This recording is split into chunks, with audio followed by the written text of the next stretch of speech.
Welcome to The Explainer. So, today we've got a really fascinating legal puzzle to unravel.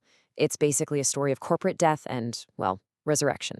We're looking at a landmark case, AVS Enterprises Private Limited versus the Registrar of Companies, or the ROC. It's this brilliant look at how the law interprets silence, inaction, and the super strict technicalities of keeping a business legally alive. If you've ever wondered about the exact rules that govern corporate existence, this explainer is going to clarify just how fine the line is between a company, taking a nap, and a company being legally pronounced dead. Okay, let's dive into this. What actually happens when a company just stops?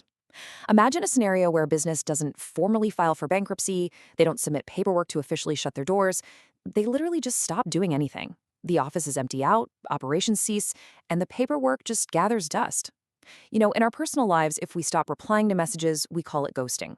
But when a corporation ghosts the government, that creates a very dangerous kind of legal limbo.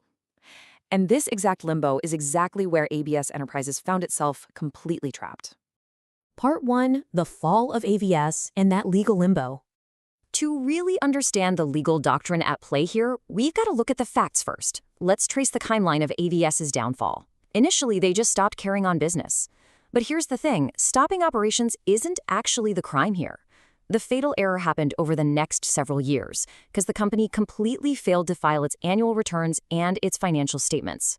Look, in corporate governance, paperwork is your pulse. By failing to file, AVS essentially flatlined on the ROC's monitors. So finally, the ROC took action and definitively struck their name right off the register.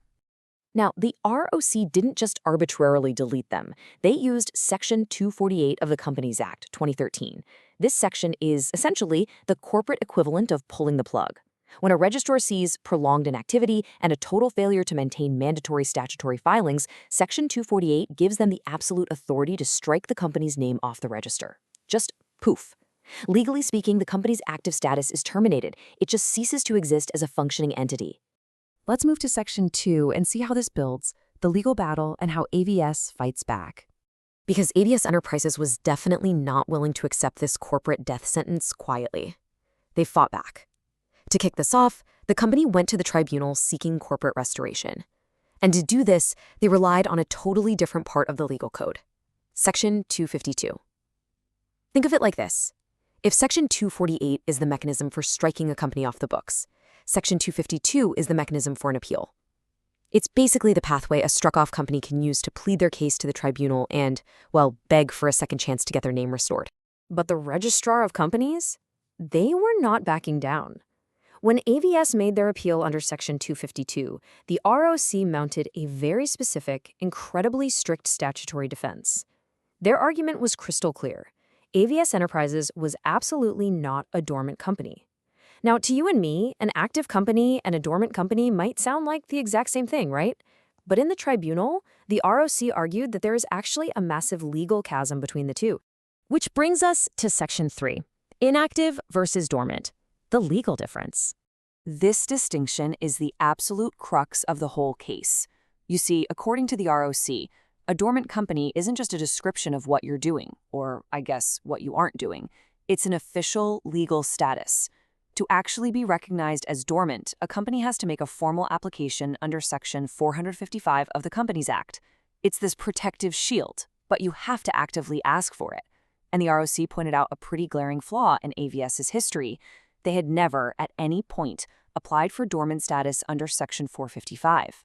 And this brilliantly illustrates the core lesson here, the massive difference between factual inactivity and legal dormancy.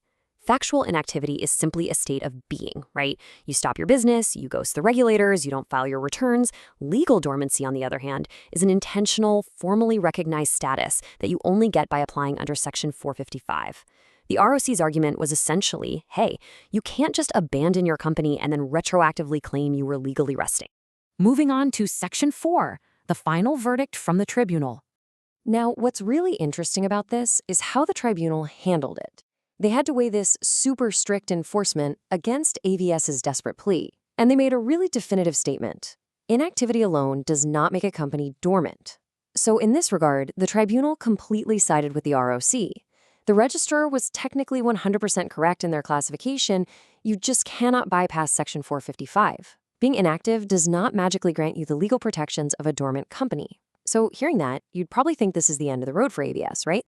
Well, here is the dramatic twist. Despite ruling that the company was not legally dormant, the tribunal handed down a genuinely shocking decision, a total resurrection.